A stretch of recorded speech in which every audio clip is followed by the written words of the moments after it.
লালমাটির পথে দুই পথিক। শান্ত গ্রাম লালমাটিপুর। গ্রামটির একদিকে উঁচু বটগাছের নিচে প্রাচীন মন্দির, আর অন্যদিকে সবুজ ধানের ক্ষেতের পাশে ছোট একটি মসজিদ। মন্দিরের প্রধান পুরোহিত ছিলেন পণ্ডিত দেবেন্দ্রনাথ। তার জ্ঞানের খ্যাতি শুধু এই গ্রামেই নয়, পাশের 10টা গ্রামেও ছড়িয়েছিল। অন্যদিকে মসজিদের পাশেই একটি কুটিরে থাকতেন পীর সাদির আহমেদ। তার মুখের হাসি আর দয়ার হৃদয় তাকে সবার কাছে প্রিয় করে তুলেছিল। পণ্ডিত দেবেন্দ্রনাথের দিন কাটত শ্লোক আবৃত্তি, পূজা অর্চনা আর শাস্ত্রচর্চায়। গ্রামের মানুষেরা যে কোনো সমস্যা বা জিজ্ঞাসায় তার কাছে ছুটে আসত। তিনি তাদের জটিল প্রশ্নের সহজ সমাধান দিতেন। পণ্ডিতের মন ছিল গভীর নদীর মতো, যেখানে জ্ঞান আর যুক্তির স্রোত অবিরাম বয়ে চলত।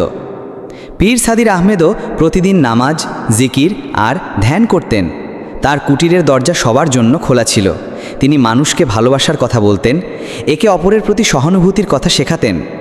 তার কাছে ধর্ম কেবল কিছু আচার অনুষ্ঠান ছিল না, বরং তা ছিল মানুষের হৃদয়ে শান্তি স্থাপন করা।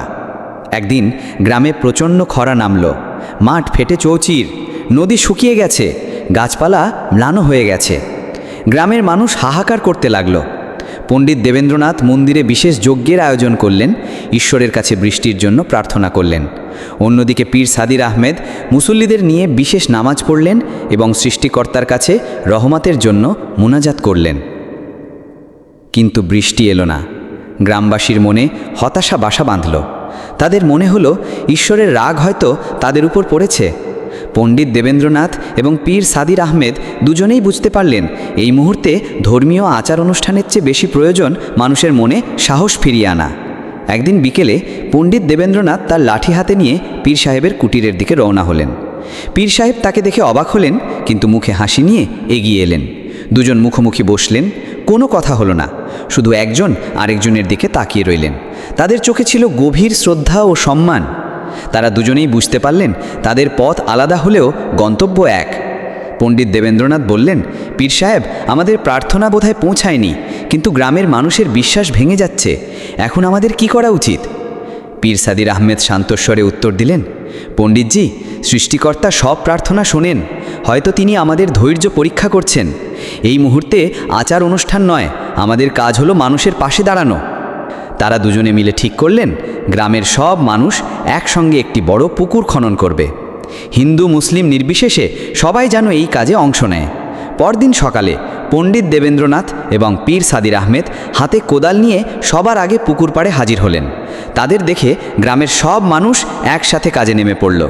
কোদালের শব্দ, মাটির স্পর্শে গ্রাম জুড়ে এক নতুন জীবনের স্পন্দন তৈরি হলো। কয়েকদিনের মধ্যে একটি গভীর পুকুর খনন করা হলো। গ্রামের মানুষ একসাথে কাজ করে যে আনন্দ পেল, তা যেন তাদের সব হতাশা দূর করে দিল। তারা বুঝতে পারল, বিশ্বাস আর ঐক্যের শক্তি যে কোনো প্রাকৃতিক দুর্যোগের চেয়েও শক্তিশালী। একদিন ভোরে আকাশে মেঘ জমতে শুরু করলো। কিছুক্ষণের মধ্যে ঝমঝম করে বৃষ্টি নামল।